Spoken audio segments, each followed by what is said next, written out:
Veg biryani எப்படி பண்ணலான்னு பார்த்துடலாமா? இது பண்ணுறதுக்கு குக்கர் வச்சுக்கோங்க. ஆயில் சேர்த்துட்டு ஆயில் ஹீட் ஆனோனே ஸ்பைசஸ் ஆட் பண்ணிக்கோங்க.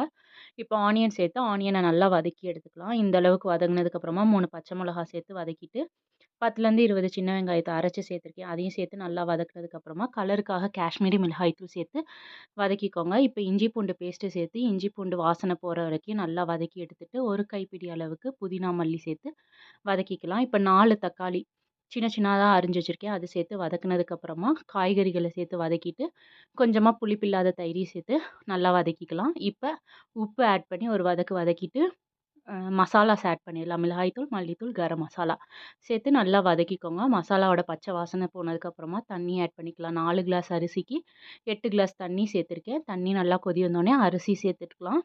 அரிசி சேர்த்து ஒரு கொதி வந்தோனே குக்கர மூடி வச்சிரலாம். ஒரு 2 விசில் வரட்டும். விசில் வந்ததுக்கப்புறமா தொறந்து பாருங்க.